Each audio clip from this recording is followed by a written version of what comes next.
زیادہ تر لوگ متوسط گھرانوں کے ہوتے ہیں، درمیانے گھرانوں کے ہوتے ہیں، وہاں کے لیے یہی حکم ہے بھائی، جیسے اپنے ماں باپ کے گھر میں آپ تھی تو اب یہاں گھر سنبھالنا کس کی ذمہ داری ہے؟ آپ کی ذمہ داری ہے. ٹھیک ہے شوہر کو اللہ نے مال دیا تو وہ ماسی وغیرہ کا بھی انتظام کرے، نہیں دیا تو تمہارے ذمہ ہے بھائی، یہ تم نے سنبھالنا ہے گھر. تو بہت ایکسٹرا آرڈینری کوئی مالدار ہیں جن کے گھروں میں رواج ہی نہیں تھا، نوکر چاکر میں ایسے مالدار بھی ہوتے ہیں کہ گھر میں عورتیں ایک سارا زندگی ایک کپڑے بھی کبھی استری نہیں کیے ہوتے انہوں نے، بہت رائل فیملی سے ہے، بہت کسی وزیر کی بیٹی ہے، کروڑ پتی لوگوں سے اس کا تعلق ہے، خاندان سے تعلق ہے، تو اس میں ٹھیک ہے. اس میں یہ ہے کہ پھر وہ وہی اس نے کہا گھر میں بھی کبھی تو بہت ہی اونچے ہیں نا، لیکن اتنے اونچے خاندانوں میں تو بہت کم لوگ ہوتے ہیں نا. نارمل لوگ تو یہی ہیں کہ جو جیسے نارمل چل رہے ہیں. اب اسکالر ان میں فتوا دے دیتے ہیں کہ عورت کے ذمہ گھر کا کام نہیں ہے. عجیب پاگل بنا ہے یار. ایک اسکالر نے فتوا دیا کہ عورت اگر جاب کرنا چاہے تو شوہر کو روکنے کا حق نہیں ہے. انہی اسکالر نے یہ بھی فتوا دیا تھا کہ اس کے ذمہ گھر کے کام کاج نہیں ہے. تو سب لوگ تو اپریشیٹ کر رہے تھے، خاص طور پہ خواتین بہت اپریشیٹ کر دی. کسی عقل مند نیچے لکھا ہوا تھا پھر اس کے ذمہ ہے کیا آپ یہ بتا دیں، خالی کائنڈلی آپ یہ بتا دیں اس کے ذمہ ہے کیا، یہ بحث ہی چھوڑ دیں. کہ تو ایسے اسکالر سے آپ صرف یہ پوچھ لیا کریں کہ اسلام میں ناجائز کیا کیا ہے، اس کی لسٹ پیش کر دیں. ناجائز کیا کیا ہے کائنڈلی ہمیں صرف وہ بتا دیں. تو 2-4 چیزیں کوئی ناجائز رہ گئی ہیں تو وہ بتا دیں، بس ہم اس کو فالو کر لیں گے. تو اس لیے ماڈرن لوگوں کا ایک الگ ٹائپ کا اسلام ہوتا ہے، ان کو گنجائشیں چاہیے. میرے بھائی ہم نے اپنی خواہشات کے مطابق اسلام کو نہیں بنانا، ہم نے اپنے آپ کو اسلام کی خواہشات کے مطابق لانا ہے. اپنے آپ کو لانا پڑے گا تو اللہ مانے گا، ورنہ اللہ کہے گا پھر کلچر اور یہ سب چیزیں جاؤ خود ہی بھگتو ان کو، میرے پاس تمہارا کوئی حساب و کتاب نہیں ہے. ہمارے شاگرد ہیں نا مختلف علاقوں کے، کے پی کے بھی، بلوچستان کے بھی، پنجاب کے بھی، سندھ کے بھی، ہر طرح کے شاگرد آتے ہیں ہمارے پاس. مدرسوں میں پڑھانے کا بڑا فائدہ یہ ہوتا ہے کہ ہر قوم سے آپ کا مضبوط ریلیشن ہو جاتا ہے. یعنی ہر جگہ، میں پاکستان میں کہیں بھی جاؤں ہر شہر میں درجنوں شاگرد ہیں الحمدللہ. تو کہیں بھی آدمی جا کے رہ سکتا ہے. پھر ہمارے اساتذہ بھی ہیں ہر شہر میں، پھر ہر قوم میں ہمارے ٹیچر بھی ہیں. میرے ٹیچروں میں بلوچ بھی ہیں، پٹھان بھی ہیں، پنجابی بھی ہیں، مہاجر بھی ہیں. تو اس لیے ہمارے مدرسوں میں قوم پرستی نہیں ہوتی. اللہ کا ہم کر ہی نہیں سکتے قوم پرستی. ہم کسی قوم کے خلاف بولیں گے وہاں ہمارا استاذ نکلے گا کوئی صحیح ہے نا، ٹیچر نکل آئے گا، ہو ہی نہیں سکتا. تو اب میرے طلبہ مختلف علاقوں کے، میں ان کو کوئی شرعی مسئلہ سمجھا رہا ہوتا ہوں، وہ کہتے ہیں استاد جی ہم لوگ کے علاقے میں ایسا نہیں ہوتا، ہم لوگ کا تو کلچر نہیں ہے، ہم لوگ کا تو ایسا ہے. ہم تو میں کہتا ہوں ٹھیک ہے پھر آپ اس کلچر کو فالو کرو. اللہ جب قیامت کے دن آپ سے حساب و کتاب لے گا کہ میرا حکم یہ تھا جو میں نے قرآن میں بیان کیا، تو آپ کہتے ہیں اللہ تیرا حکم تھا لیکن ہمارا کلچر اس سے میچ نہیں کر رہا تھا. تو اگر اللہ کہے کہ ٹھیک ہے یہ جو میں نے قرآن کا حکم دیا یہ پنجابیوں کے لیے نہیں تھا، میں اس میں یہ بتانا بھول گیا کہ پنجابی اس سے کیا ہے مستثنا، کیونکہ پنجابیوں کا کلچر یہ نہیں ہے. یا یہ جو میں نے قرآن کا حکم دیا یہ پٹھانوں کے لیے نہیں ہے کیونکہ پٹھانوں کا کلچر اس سے ڈیفرنٹ ہے. اور یہ دوسرا جو میں نے حکم دیا یہ صرف سندھیوں کے لیے ہے، بلوچوں کے لیے نہیں ہے کیونکہ ان کا کلچر اس سے میچ نہیں کرتا. تو میں نے کہا پھر اللہ سے جب ہماری ملاقات ہوگی تو ہم کہیں گے اللہ مہاجروں کے لیے الگ قرآن نازل کر دے، پٹھانوں کے لیے الگ نازل کر دے، سندھیوں کے لیے بولو الگ نازل کر دے، بلوچوں کے لیے الگ نازل کر دے، انگریزوں کے لیے الگ، ڈیفنس والوں کے لیے الگ. اس میں یہ ہو کہ کسی پہ کسی کی بھی خدمت کسی بھی ٹائم پہ لازم نہیں ہے، کچھ بھی حرام تو ہے ہی نہیں. موسیقی بھی حلال ہے، ناچ گانا بھی حلال ہے، اور شراب 2-3 ڈھکن جس میں نشہ نہ ہو، اس کو بھی حدیث میں آتا ہے کہ قرب قیامت میں نا لوگ شراب کا نام تبدیل کر کے اس کو حلال کریں گے.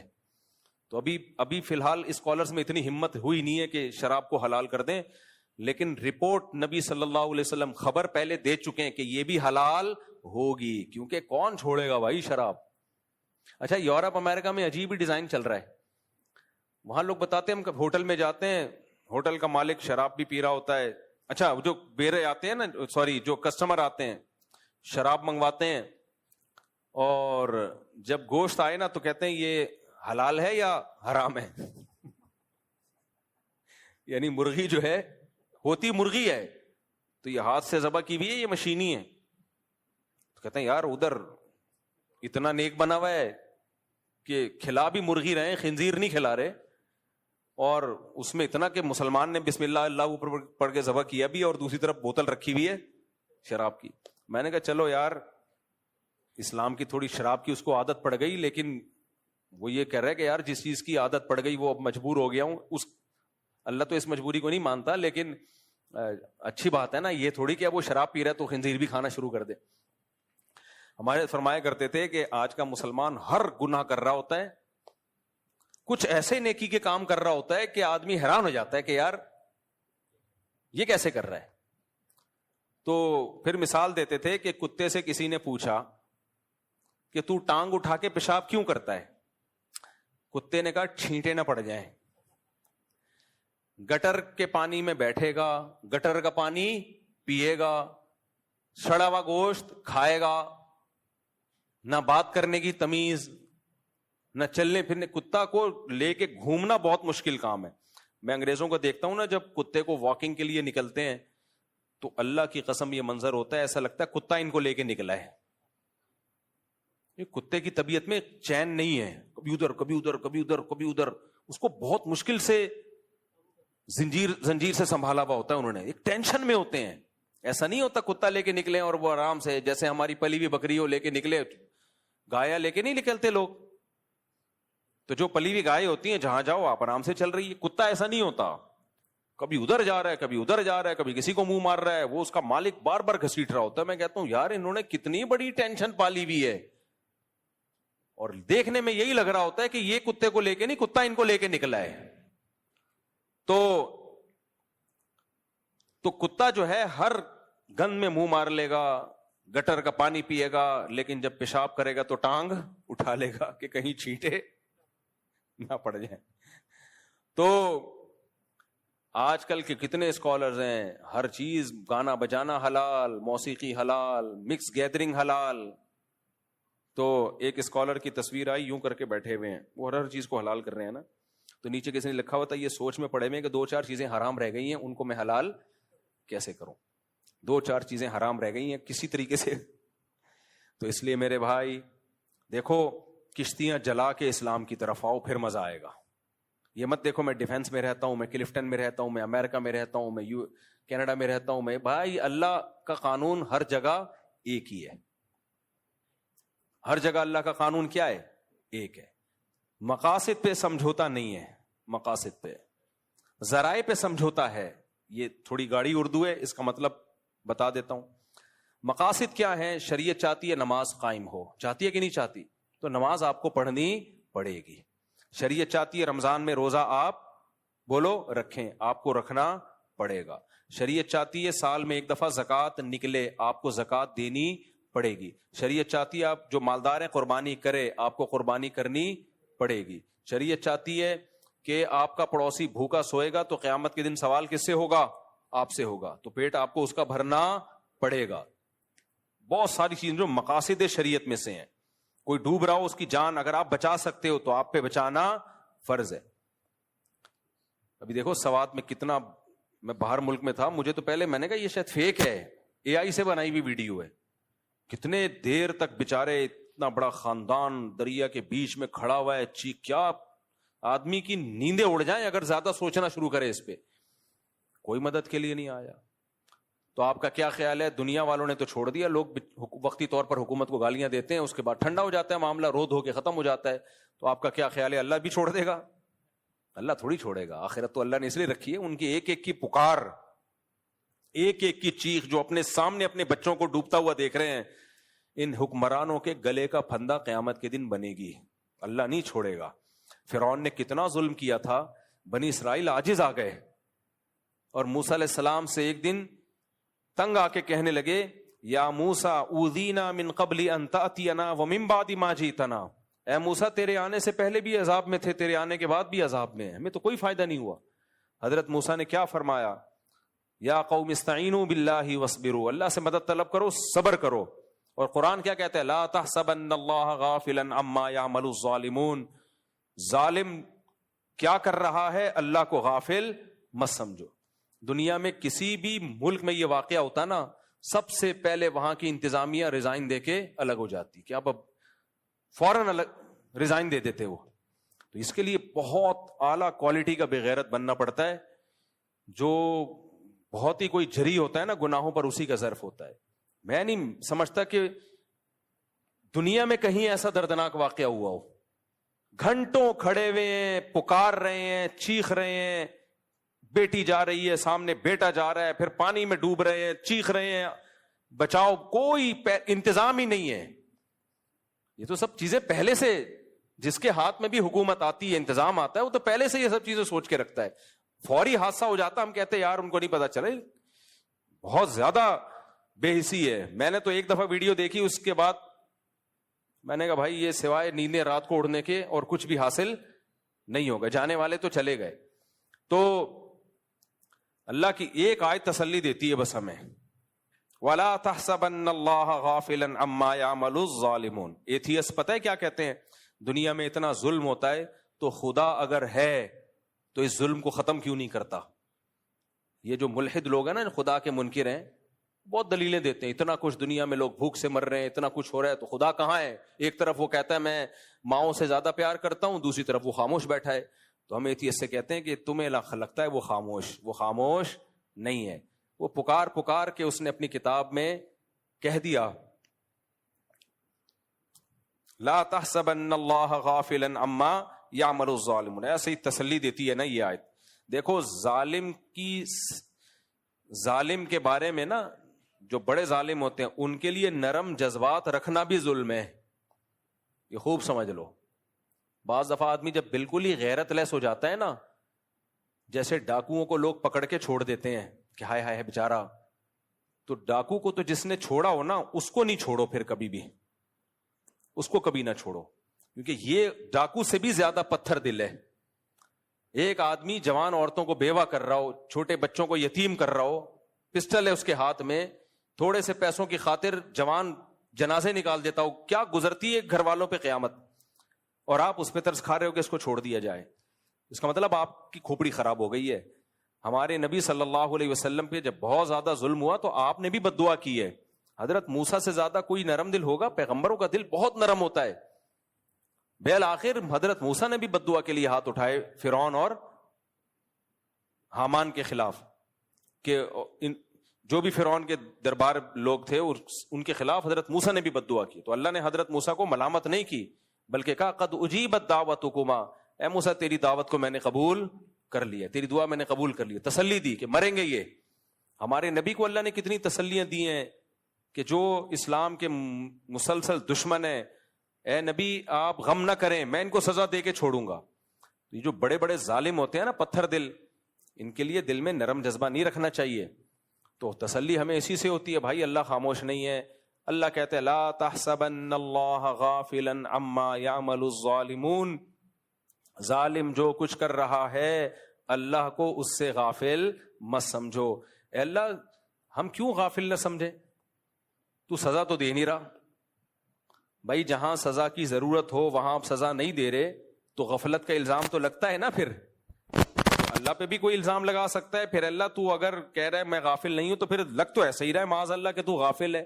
تو اللہ نے جواب کیا دیا, انما یؤخرہم لیوم تشخص فیہ الابصار. دیکھو میرا ایک قانون ہے, میں نے ایک دن ہے جس کو قیامت کہا جاتا ہے, میدان حشر کہا جاتا ہے, اس دن کے لیے سزا کو مؤخر کیا ہے. یہ دنیا دار الامتحان ہے, دار العمل ہے, دار الجزا نہیں ہے. یہ بدلے کا دن تھوڑی ہے. یہاں اگر کیش بدلے ملنا شروع ہو جائیں تو سب انسان کے بچے بن جائیں, سارے نیک بن جائیں. تو اس لیے کیا بات یہ سوات والے واقعے کی طرف پتہ نہیں کیسے چلا ہے, بات کیا چل رہی تھی, جلدی سے میں اپنے اصل موضوع کی طرف آتا ہوں. یہ بات یہاں کیسے آ گئی بھائی؟ کینیڈا کی کیا بات چل رہی تھی ہیں؟ نہیں, جو دماغ سے ہی نکل گیا, پورا ٹاپک ہی نکل گیا دماغ. کیا؟ ہاں میں یہ بات کر رہا تھا کہ ہاں الحمدللہ مجھے یاد آ گیا کہ میں یہ بات کر رہا تھا کہ دیکھو جو ممی ڈیڈی والے مسلمان ہیں نا, مالدار لوگ, یا جو چاہتے ہیں کہ ہماری زندگی میں ہمیں نفس کے خلاف مجاہدہ نہ کرنا پڑے. تو ان کو تو وہی اسکالر چاہیے جو آپ کے خاندانی نظام کو بھی توڑ تاڑ کے رکھ دیں, میاں بیوی کی ریلیشن کی بھی ایسی کی تیسی کر دیں, سب کو آزاد کر دیں.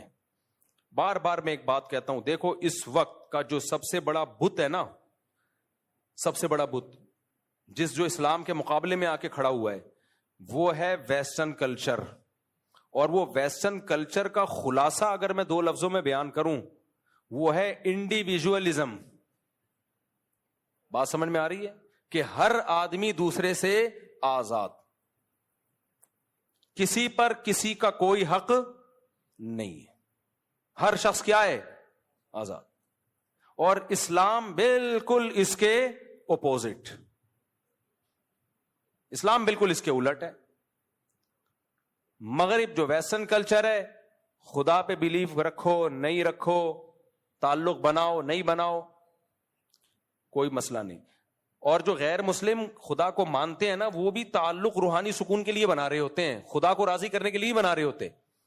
مجھے کینیڈا میں لوگوں نے بتایا, بعض غیر مسلم بھی آتے ہیں یہاں مسجدوں میں سجدہ کرتے ہیں, اور ہم اس سے پوچھتے ہیں کیوں, تو کہہ رہے ہیں ہمیں روحانی سکون ملتا ہے. ملتا ہوگا. میں ملیشیا میں تھا, میں نے وہاں کچھ غیر مسلم دیکھے جو قرآن پڑھ کے دم کرتے ہیں اپنے اوپر. عیسائی ہیں, مولانا صاحب کے پاس آتے ہیں, بولتے ہیں سورہ رحمان پڑھو, ہم پہ دم کرو. میں نے ان سے غیر مسلموں سے پوچھا, میں نے کہا بھائی تم سورہ رحمان پڑھ کے کیوں دم کروا رہے ہو؟ کہہ رہے سکون ملتا ہے ہمیں, روحانی سکون ملتا ہے. ایک نے تو بتایا کہ میرے پہ جن چڑیل بھوت ہیں. میں اس کی بات اپنے الفاظ میں بیان کر رہا ہوں, بالکل اس نے یہ ورڈنگ تو نہیں تھی, یعنی کوئی آسیب واسیب ہے تو جب وہ کوئی سورہ بقرہ یا سورہ رحمان پڑھ کے کوئی مولوی صاحب دم کرتے ہیں تو میں ٹھیک ہو جاتا ہوں. تو ان کا اگر خدا سے بھی ریلیشن ہے تو وہ اپنے لیے, اللہ کے لیے نہیں ہے, جبکہ ریلیشن میں اپنی قربانی دینی پڑتی ہے. اسلام جس ریلیشن کا قائل ہے نا, وہ ریلیشن ہے جس کا فائدہ دوسرے کو ہو رہا ہو. آپ کو ضمنی فائدہ ہوگا, اصل مقصد آپ کو اپنا فائدہ پہنچانا نہیں ہے, آپ کو اپنا فائدہ پہنچانا نہیں ہے. تبھی حدیث میں آتا ہے رشتہ اس سے جوڑنے کا حکم ہے جو تم سے توڑ رہا ہے. جو تم سے توڑ رہا ہے اس سے جوڑنے میں آپ کا کوئی فائدہ ہے یا ٹینشن ہے؟ فل ٹینشن, کوئی فائدہ ہی نہیں ہے آپ کو. اللہ سے ریلیشن, آپ کو اس میں مزہ آ رہا ہے یا نہیں آ رہا مزہ, روحانی سکون مل رہا ہے یا نہیں مل رہا, آپ نے اللہ کا حق ادا کرنا ہے. کتنے لوگ ہیں کہتے ہیں ہمیں نماز میں مزہ نہیں آتا, نماز پڑھنے کا دل نہیں چاہتا, بالکل مفتی صاحب نماز میں دل نہیں لگتا. تو میں ان سے کیا جواب میں کہتا ہوں, وہی جو علماء کہتے ہیں, بھائی دیکھو غلام کا کام ہوتا ہے آرڈر کو فالو کرنا, چاہے دل لگے چاہے نہ لگے. آپ کا باس آپ کو کہتا ہے کہ یہ چیک ہے, کمپنی کی رقم فلاں بینک میں آئی ہوئی ہے, اکاؤنٹ سے نکال کے لے آ. آپ کہیں سر مزہ ہی نہیں آ رہا جانے میں اور اکاؤنٹ سے پیسے نکالنے میں, دل ہی نہیں لگ رہا. کہے گا یہ تیرا ہیڈ ایک ہے, یہ میرا ہیڈ ایک نہیں ہے. باقی تو کہیں بھی نہیں کہہ رہے ہوتے دل لگ رہا ہے نہیں لگ رہا. نماز کا جب مسئلہ آئے گا دل نہیں لگ رہا, روزے کا مسئلہ آئے گا دل نہیں لگ رہا, تلاوت کا مسئلہ آئے گا مفتدہ مزہ ہی نہیں آتا. تو غیر مسلم کا جو اللہ سے ریلیشن ہے, جب تک اس کو سکون مل رہا ہوگا ریلیشن ہے, نہیں ہے سکون تو نہیں ریلیشن. مسلمان کو ایک صاحب مجھے ملے, انہوں نے کہا میں 15 سال سے تہجد پڑھ رہا ہوں لیکن میرا دل بالکل بھی نہیں لگتا. میں نے کہا شاباش. علامہ ابن سیرین رحمہ اللہ کا ایک قول مجھے یاد آیا, کہتے ہیں میں نے 20 سال تہجد پڑھی ہے نفس پہ جبر کر کے, 20 سال کے بعد دل لگنا شروع ہوا ہے. عجیب بات آپ کو بتاؤں, حدیثوں پہ حدیثیں یاد آتی ہیں, پھر مجھے ذہن کھلتا ہے جب نا نبی صلی اللہ علیہ وسلم کے پاس کچھ صحابہ آئے, کسی نے کہا میں ڈیلی روزے رکھوں گا, پوری زندگی انہوں نے روزے رکھے. آپ صلی اللہ علیہ وسلم نے فرمایا سب سے بہترین روزہ صوم داؤد ہے, داؤد علیہ السلام کا روزہ ہے. اگر کوئی روزے میں خاندانی پیکج پہ عمل کرنا چاہتا ہے نا, سب سے خاندانی, تو وہ یہ نہیں ہے کہ ڈیلی روزے رکھے, وہ داؤد علیہ السلام والے روزے رکھے. آپ نے فرمایا داؤد علیہ السلام ایک دن روزہ رکھتے تھے, ایک دن ناغا کرتے تھے, پھر روزہ رکھتے تھے, پھر ناغا کرتے تھے. اب یہ سب سے بہترین روزہ کیوں ہے؟ وجہ اس کی ہے کہ اگر آپ کنٹینیوسلی روزے رکھنا شروع کرتے ہو آپ کی باڈی کمزور ہونا شروع ہو جائے گی. جبکہ نبی نے فرمایا اللہ کو طاقتور مومن کمزور مومن سے زیادہ محبوب. روزے کا بنیادی مقصد روحانی قوت پیدا کرنا ہے، جسمانی طور پہ کمزور کرنا روزے کا مقصد نہیں ہے. کیونکہ کمزور آدمی سے زیادہ اللہ کو کون محبوب ہے؟ طاقتور. طاقتور ہوگا تو دین کے کام بھی کرے گا، دوسروں پہ بوجھ نہیں بنے گا، کھلانے والا بنے گا نا. آج ایک صاحب آئے، میں تو مزاح کی میری عادت ہے، اتنا باریک لڑکا، بہت باریک نا، میری مزاح کی عادت ہے، کوئی توہین نہیں ہو سکتا یہاں بیان میں بیٹھا. وہ تو کہہ رہا میں آپ سے ملنا چاہتا ہوں، میں آپ سے ملنا چاہتا ہوں. میں نے کہا مل تو لیے. کہہ رہے ہیں نہیں میں آپ سے ٹائم لے کے ملنا چاہتا ہوں. میں نے کہا پھر پورے آؤ، پورے. میں آپ کو پروٹوکول جب دوں گا جب آپ پورے تو ہو. میں نے کہا بھرائی کرو، پورے آدمی پورے بن جاؤ، پھر میں آپ کو ٹائم دوں گا. میں نے کہا ابھی آپ پورے نہیں ہو. وہ بہت ہی باریک سا بیچارہ نا، تو ویسے ٹائم دے دوں گا، کوئی اتنا بڑا مسئلہ نہیں ہے. خیر، تو روزے کا مقصد کمزور کرنا نہیں ہے. کمزور کر کے کیا ہو جائے؟ نہ جہاد کے قابل، نہ تبلیغ کے قابل، کسی کام کا نہیں رہتا وہ. باقی تو وہ جو میں جس ٹاپک پہ بیان کرتا رہتا ہوں اس کے قابل تو بالکل بھی رہے گا نہیں. میں اب چھوڑ دیا اس ٹاپک پہ بیان کرنا. کل میں نے دیکھا لوگوں نے دبا کے میرے خلاف نیگیٹو کمنٹس اتنے زیادہ کہ بس کیا بتاؤں میں. تو ڈھیٹ ہوں، چھوڑوں گا نہیں. خیر، تو جسمانی طاقت یہ ضروری ہے نا بیمار ہوگا تو اگر کنٹینیوسلی آپ روزے رکھتے ہیں نا تو جسم آپ کا کمزور ہونا شروع ہو جائے گا اور روزوں کی عادت پڑ جائے گی تو نفس پہ شاخ نہیں گزرے گا. یہ کام جس چیز کی عادت پڑ جاتی ہے نا، یوز ٹو ہو جاتا ہے، وہ پھر مشکل نہیں لگتا. ایسے بھی علماء گزرے 13 سال لگاتار روزہ رکھا سوائے بقرعید اور عید کے. یہ جو صاحب ہدایہ ہے نا، جو فقہ کی دنیا کی مشہور ترین کتاب، دنیا میں سب سے زیادہ اسلامی قانون کی کوئی کتاب اگر پڑھائی گئی ہے اور حکومتوں میں نافذ رہی ہے تو وہ ہدایہ ہے، جو برہان الدین مرغینانی رحمۃ اللہ علیہ بہت بڑے فقی گزرے تھے، ان کی ہے، جو فقہ حنفی کی مشہور کتاب ہے. یہ آکسفورڈ یونیورسٹی میں ایک طویل عرصے تک پڑھائی جاتی رہی ہے. اور گوروں نے جو لا بنائے ہیں نا اس کی بنیاد ہدایہ سے ہی لی ہے انہوں نے، کیونکہ گوروں کے پاس تو کچھ بھی نہیں تھا نا. اسٹرکچر ان کو کہاں سے ملا ہے؟ ہدایہ سے ملا ہے ان کو.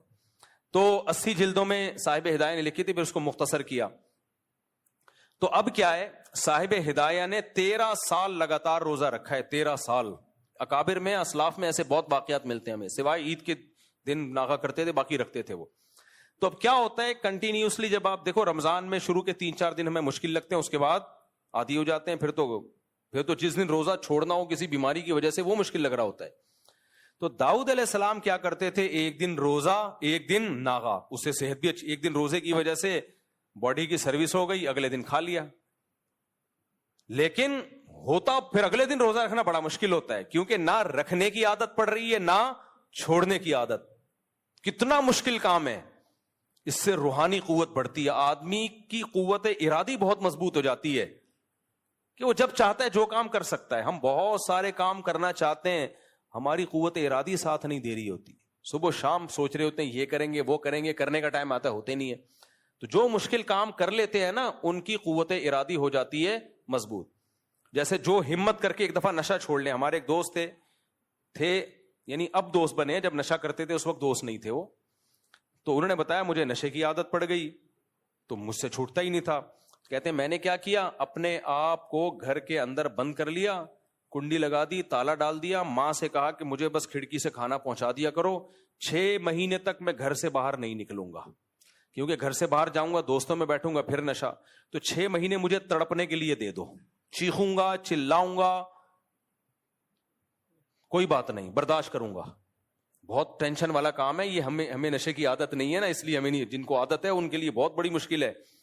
اس نے مجھے خود واقعہ سنایا. کہہ رہے میں نے کہا جمعہ بھی نہیں پڑھنے جاؤں گا، مجبوری تھی کیونکہ جمعہ پڑھنے جاؤں گا تو مجھے ڈر تھا کہ وہی دوست مل جائے پھر نشے میں نہ لگ جاؤں، تو گھر میں ہی نماز پڑھوں گا.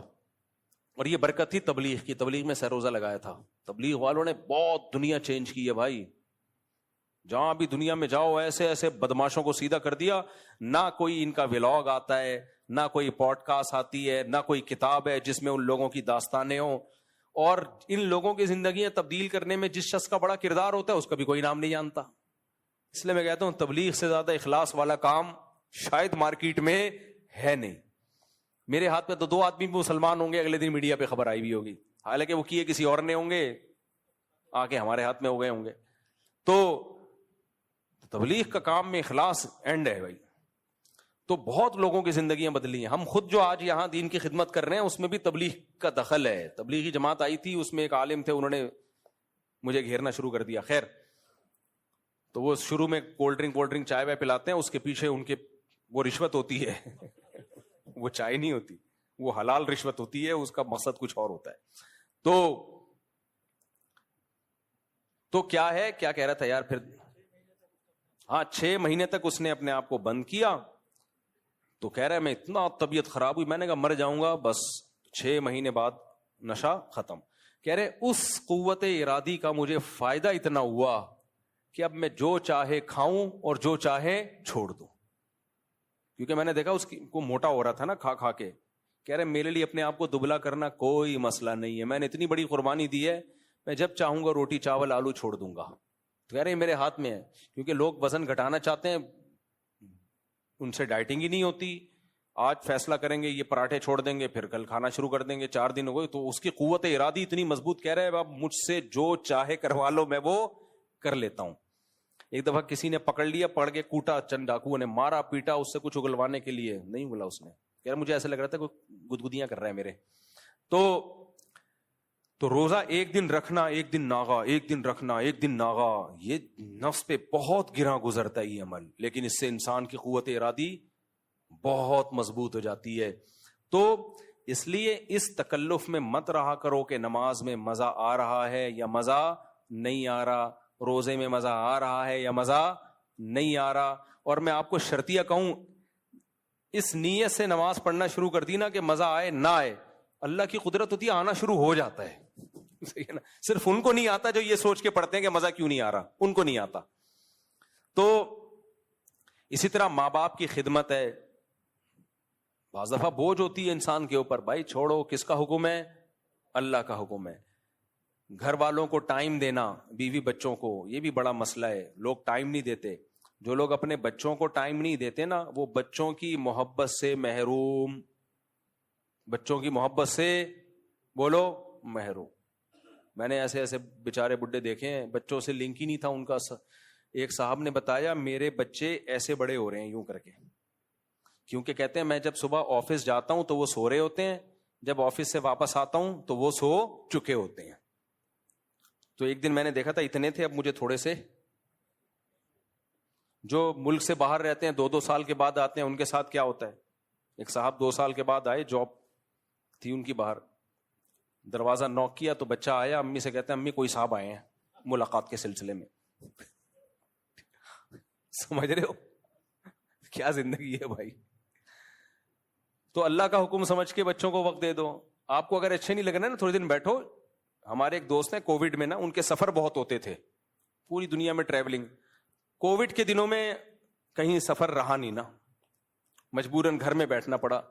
تھے بھی مدینہ منورہ میں ہیں, تو ان کے میسج آیا, ان سے میری فون پہ بات ہوئی. میں نے کہا اور ٹائم کیسا گزر رہا ہے؟ کہہ رہے الحمدللہ گھر والوں کے ساتھ ہوں, کافی مجھے اچھے لوگ لگے یہ لوگ, جو ہے نا میں جیسا سمجھ رہا تھا ویسے نہیں ہے, کافی اچھے لوگ ہیں. اپنی بیوی بچوں کے بارے میں کہہ رہے ہیں کہ کافی مناسب لوگ ہیں. کہہ رہے ٹائم ہی نہیں مل رہا تھا ان کے پاس بیٹھنے کا. تو اللہ کی خاطر گھر والوں کو ٹائم دے دو میرے بھائی, تھوڑا سا ابا اماں کو ٹائم دے دو, رشتہ داروں سے ہیلو ہائی کر لو, کچھ صدقات و خیرات نہ چاہتے ہوئے بھی کبھی کبھار کر دیا کرو. مہینے میں کچھ اماؤنٹ تو ہر مسلمان کو صدقہ کرنی چاہیے, وہ تو نکالنی ہی نکالنی ہے. کچھ کبھی کبھار چھکا بھی لگا دیا کرو. کیا لگا دیا؟ چھکا. ایسا صدقہ کر دیا کہ تھوڑا سا دل پہ آ رہے چلے یار یہ تو کچھ زیادہ ہو گیا. میں نہیں کہہ رہا ہمیشہ کرو, کبھی کبھار ایسا صدقہ کر دو کہ دل پہ تھوڑے سے آرے چلے, آرے کہ یار یہ تو زیادہ ہو گیا, میرا بنے گا کیا یار. ابو طلحہ انصاری ہیں رضی اللہ عنہ, قرآن کی آیت نازل ہوئی لن تنالوا البر حتی تنفقوا مما تحبون, کہ جب محبوب چیز جب تک صدقہ نہیں کرو گے نیکی کی حقیقت کو نہیں پہنچ سکتے. تو وہ آئے, عرض کیا یا رسول اللہ میں نے اپنے دونوں باغ جو سورس آف انکم تھی وہ صدقہ. کیا خیال ہے بھائی؟ اتنی باغ پہ محنت کی اور سورس آف انکم صدقہ کرنا آسان ہوتا ہے، سورس آف انکم صدقہ کرنا بہت مشکل ہوتا ہے کہ اپنی چلتی ہوئی دکان دے دو، اور بھی ان کا ہوگا روزگار، بچوں کو بھی تو پالنا ہے، لیکن پھر بھی یہ صدقہ آسان تھوڑی ہے۔ نبی نے کیا فرمایا؟ واہ واہ ذاک مال رابح، یہ تو بہت مہنگی چیز ہے، لیکن آپ نے ان کا جذبہ دیکھا، وہ تو اڑے ہوئے تھے، تو آپ نے بھی کیا فرمایا؟ اپنے چچا زاد بھائیوں کو دے دو، کیونکہ وہ غریب تھے۔ یہ وہ ریلیشن سمجھ میں آیا کہ نہیں آیا؟ گورا دے گا اپنے چچا زاد بھائیوں کو ہیں؟ اگر بالفرض کہیں سے نکل بھی آئے چچا زاد بھائی تو دے گا؟ نہیں دیتا ہے ہی نہیں چچا۔ اسلام ریلیشن پہ بلیو کرتا ہے بھائی، ریلیشن میں اپنے، اور پھر ریلیشن میں خونی ریلیشن، بلڈ ریلیشن۔ قرآن کیا کہتا ہے؟ وَأُولُو الْأَرْحَامِ بَعْضُهُمْ أَوْلَىٰ بِبَعْضٍ فِي كِتَابِ اللَّهِ۔ دیکھو انصار اور مہاجرین سے بڑا کوئی رشتہ نہیں ہو سکتا۔ انصار نے مہاجرین کے لیے جو قربانی دی ہے اس کی تاریخ میں کوئی مثال نہیں ملتی۔ آج کوئی مہاجر ہجرت کر کے آئے ظلم ستم کی وجہ سے، ہم صرف اس کو ٹھکانہ دے دیں تو بڑا کمال سمجھا جاتا ہے۔ غیر قوم کا آدمی تھا، اپنے ملک سے آیا، ہم نے ٹھکانہ دے دیا۔ اول تو گورنمنٹ ٹھکانے دے رہی ہوتی ہے، پرسنلی لوگ پرسنلی تو یہ کام کر نہیں رہے ہوتے۔ صحابہ نے صرف ٹھکانہ نہیں دیا، اپنے کاروبار میں شریک کر لیا کہ آج سے آدھا کاروبار آپ کا ہے۔ یہ بہت بڑی دل گردے کی بات ہوتی ہے اتنے، لیکن اس کے باوجود بھی قرآن نے کیا کہا کہ انصار مہاجرین کا رشتہ اپنی جگہ، لیکن اولو الارحام جو خونی رشتے ہیں وہ سب سے پہلے ہیں۔ مہاجر صحابہ کو، انصار صحابہ کو سمجھایا کہ تمہارا جو بلڈ ریلیشن ہے وہ مہاجروں کے رشتے سے زیادہ، اور مہاجروں کا جو انصار سے رشتہ ہے اس میں جو ان کا بلڈ ریلیشن کا رشتہ زیادہ ہے۔ اتنی اہمیت ہے اسلام میں۔ تو یہ مزہ آئے یا نہ آئے، کس کے حکم پہ کرنا ہے بھائی؟ اللہ کے حکم پہ۔ نبی صلی اللہ علیہ وسلم نے فرمایا، یہ سارے میں ان اسکالرز کے خلاف بات کر رہا ہوں جو اباحت پسندی کی طرف جا رہے ہیں، یہ بھی جائز ہے وہ بھی جائز ہے۔ بھائی آسان مت بناؤ دین کو اپنی طرف سے، جتنا اللہ نے آسانی رکھی ہے وہ ٹھیک ہے، جو اللہ نے نہیں رکھی وہ ٹھیک نہیں ہے۔ آپ دیکھو ٹرینوں میں لوگ بیٹھے بیٹھے نماز پڑھ رہے ہیں، ان سے بولو بھائی کھڑے ہو کے نماز پڑھو، کہتے ہیں اسلام میں آسانی ہے اتنی جتنی اللہ نے دی ہے۔ فرض نماز کھڑے ہو کے ہوتی ہے، قبلے کی طرف رخ کرنا پڑے گا آپ کو۔ جہازوں میں نمازیں چھوڑ رہے ہیں، بھائی سفر ہے، بھائی چھوڑنے کی کہاں اجازت ہے؟ میدان جنگ میں اجازت نہیں ہے تو جہاز میں کہاں سے اجازت ہو گئی؟ تو ہر آدمی کا اخپل طریقے سے، اب جہاں مشکل ہونا وہاں نماز پڑھنے کا مزہ ہے۔ نمازی کا پتہ جب چلتا ہے بھائی جب مشکل ہو۔ ہم جب کینیڈا امریکہ کا سفر ہوتا ہے نا، جاتے ہوئے ایک آدھ نماز آتی ہے، کیونکہ جس سمت میں سورج چل رہا ہے اسی سمت میں ہم سفر کر رہے ہیں۔ واپسی پہ ٹھکا ٹھک نمازیں آ رہی ہوتی ہیں، 18-20 گھنٹے کا سفر اور مسلسل نماز پہ نہ سو سکتے ہیں، ہر وقت وضو کی فکر کہ بھائی جہازوں کے واش روم میں وضو کرنا بھی آسان نہیں ہوتا۔ پھر میرا ایک معمول ہے، آپ کا کبھی جہاز کا سفر ہو یہ پلے باندھ لو، جہازوں میں جب آپ وضو کرتے ہو نا واش روم میں جا کے، نیچے گیلا بہت ہو جاتا ہے۔ نمازی لوگ کیا کرتے ہیں؟ وضو کر کر کے نکلتے رہتے ہیں اور کیچڑ اور تالاب بنا دیتے ہیں۔ ایک پائلٹ نے بتایا کہ جا رہے تھے جہاز میں، سب وضو کر کر کے نکل رہے تھے، پورا کیچڑ ہو گیا، جہاز گندا ہو گیا۔ تو تبلیغی اکابر کی طرف سے یہ ہدایات نہیں ہے، تو اس میں کیا کرنا ہے بھائی؟ وضو ایئرپورٹ پہ کر لیں۔ آپ کہاں کر لیں وضو؟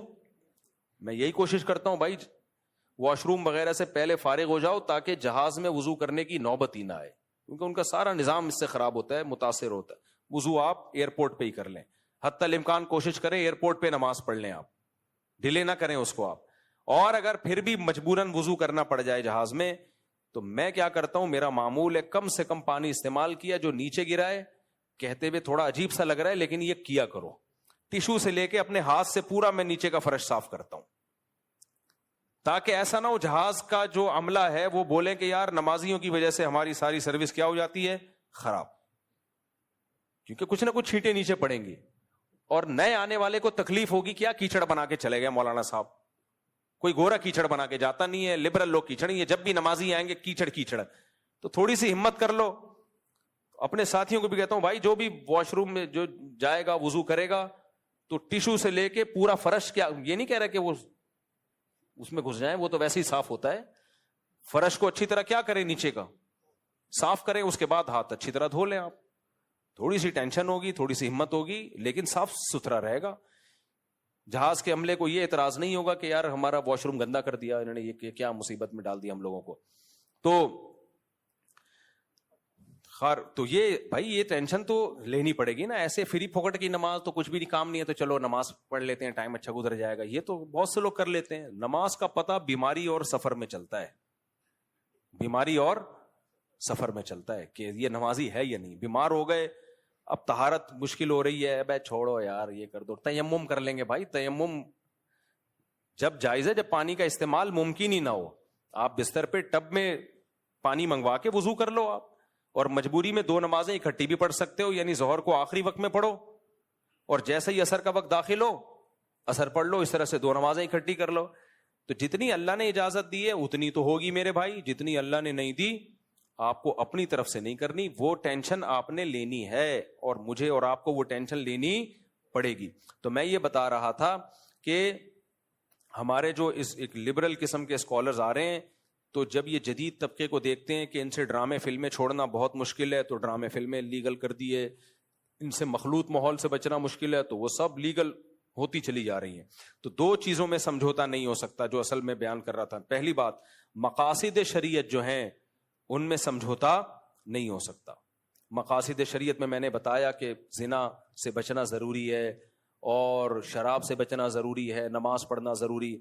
ہاں جو ذرائع ہے نا, ذرائع وہ زمانے کے حساب سے چینج ہوں گے, ان کو چینج نہ کرنا اسلام کی مخالفت ہے. ذرائع کسے کہتے ہیں؟ مقاصد تک پہنچنے کا ذریعہ. سمجھ میں آ رہی ہے بات کہ نہیں آ رہی ہے؟ مقصد تک پہنچنے کا بولو ذریعہ. مثال کے طور پر شریعت نے ہمیں نماز سے پہلے وضو کرنے کا حکم دیا ہے. نبی صلی اللہ علیہ وسلم بیٹھ کے وضو کیا کرتے تھے, نبی صلی اللہ علیہ وسلم لوٹے سے وضو کیا کرتے تھے. تو کیا لوٹا مقصود ہے؟ بھائی لوٹے سے اس لیے کرتے تھے کہ وہ ایک ذریعہ ہے, آسانی ہو جاتی ہے اس سے, یا برتن سے, لوٹے سے نہیں ایک برتن سے کرتے تھے. اب شاور آ گئے, بالٹیاں آ گئی, مگے آ گئے, نلکے آ گئے, اب آپ کہیں میں لوٹے سے ہی وضو کروں گا کیونکہ لوٹے سے وضو کرنا سنت, تو یہ شریعت پہ زیادتی ہو جائے گی. یہ شریعت پہ کیا ہو جائے گی؟